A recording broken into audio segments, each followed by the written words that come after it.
बिहार स्वास्थ्य में सरकारी नौकरियों की बहार है। आलम यह है कि विभाग में पिछले 10 दिन के भीतर 9000 से अधिक डॉक्टरों और स्वास्थ्य कर्मियों की नियुक्तियां हुई हैं। पटना के ऊर्जा स्टेडियम में मंगलवार को स्वास्थ्य मंत्री मंगल पांडे ने 694 नए डॉक्टरों को नियुक्ति पत्र दिए। उन्होंने बताया कि ये नियुक्तियां पूरी पारदर्शिता और प्रक्रिया के तहत की गई हैं। उन्होंने कहा कि लालू यादव और तेजस्वी यादव की सरकार में सीएम हाउस में डील हो जाता था, नियुक्तियां पारदर्शी नहीं थी, उन्हें अपने गिरेबान में झांकना चाहिए। उन्होंने वर्तमान सरकार की नीतियों को पारदर्शिता और योग्यता पर आधारित बताया। नमस्कार, मैं हूं यशस्वी और आप देखना शुरू कर चुके हैं आज की खबर। आज बातचीत होगी बिहार में नौकरियों की बहाली पर, जहां नीतीश कुमार दम भरते नजर आ रहे हैं कि नीतीश सरकार में बिहार में नौकरियों की बहार है।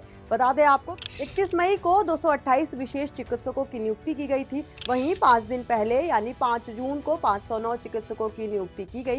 मंगलवार को 694 नए डॉक्टरों को नियुक्ति पत्र दिया गया। कुल मिलाकर बीते 10 दिनों में 7468 एएएनएम की बहाली हुई। स्वास्थ्य मंत्री मंगल पांडे ने इसी मुद्दे पर बात करते हुए बताया कि विभाग में 6000 और चिकित्सकों तथा सहायक प्रोफेसरों की नियुक्ति प्रक्रिया जारी है। इन पदों पर भर्ती का काम अगले 2.5 महीने में पूरा हो जाएगा। इसके अलावा 4500 सामुदायिक स्वास्थ्य अधिकारियों की नियुक्ति भी की जाएगी। आयुष चिकित्सकों की बहाली प्रक्रिया भी जल्द शुरू होगी। उन्होंने कहा कि पिछले 10 दिनों के भीतर राज्य में कुल 8800 से अधिक चिकित्सकों और नर्सों की नियुक्ति की जा चुकी है। स्वास्थ्य सेवाओं को मजबूती देने की दिशा में एक महत्वपूर्ण कदम है। स्वास्थ्य मंत्री ने बताया कि 31 मई को 228 विशेष चिकित्सकों को नियुक्ति पत्र सौंपा गया था, जबकि 509 चिकित्सकों की ब्रांड पोस्टिंग के तहत नियुक्ति की गई। इसके अलावा स्वास्थ्य विभाग में 7468 एएएनएम की नियुक्ति भी की जा चुकी है, जो 2019 के बाद अब तक की सबसे बड़ी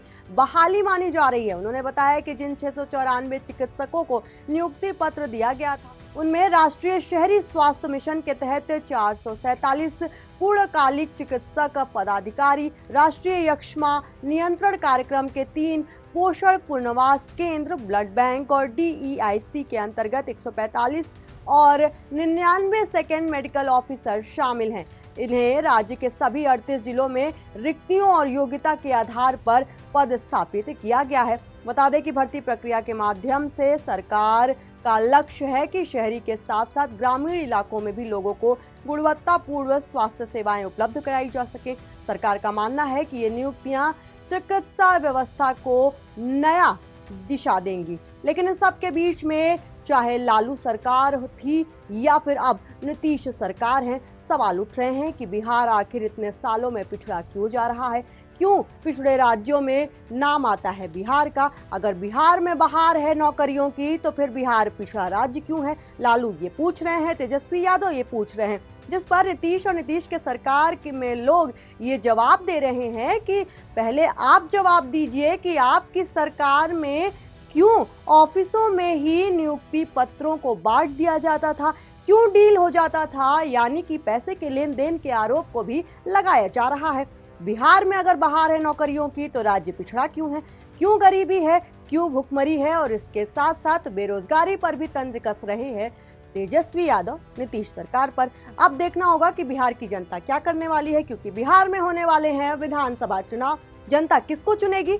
क्यों वो तेजस्वी पर भरोसा करे और क्यों नीतीश सरकार को दोबारा मौका दे? सवाल ये भी उठ रहा है, क्योंकि डबल इंजन की सरकार को लेकर के लगातार सवाल उठ रहे हैं। केंद्र में एक तरफ बीजेपी की सरकार है, तो वहीं बिहार में नीतीश की सरकार है। नीतीश बाबू और मोदी की जो जुगलबंदी है, इस पर भी बातचीत की जा रही है कि अगर डबल इंजन की सरकार है तो फिर क्यों नहीं बिहार को और ज्यादा ग्रोथ मिलता नजर आ रहा है। क्योंकि इस बार केंद्र सरकार के जो बजट आया, उसमें 2 राज्यों को सबसे ज्यादा पैसा मिला। एक तरफ चंद्रबाबू नायडू के आंध्र प्रदेश और दूसरा नीतीश कुमार के बिहार को। तो ये उम्मीद भी जताई जा रही है कि आने वाले सालों में बिहार को अलग दिशा में मोदी और नीतीश की जुगलबंदी लेकर के जाने वाली है। लेकिन वहीं तेजस्वी यादव हैं जो इस पर सवाल उठा रहे हैं। वो ये कह रहे हैं कि केंद्र सरकार में भले ही अलायंस में बिहार हो, लेकिन इस बात का फायदा बिहार की जनता को नहीं मिलने वाला है, क्योंकि नीतीश अब सरकार चलाने की मनोस्थिति में नहीं है। अब जनता क्या चुनेगी? जनता क्या युवा को चुनेगी जो तेजस्वी दे रहे हैं, या फिर नीतीश पर एक बार बार फिर से भरोसा दिखाएगी, जो पिछले कई सालों से उम्मीद दे रहे हैं बिहार को आगे बढ़ाने के लिए। इस खबर में बस इतना ही। आप क्या सोचते हैं, कमेंट के माध्यम से जरूर बताइएगा और बताइएगा कि बिहार में विधानसभा चुनाव होंगे तो क्या कुछ हो सकता है। और अहम खबरों के लिए देखते रहिए आज की खबर।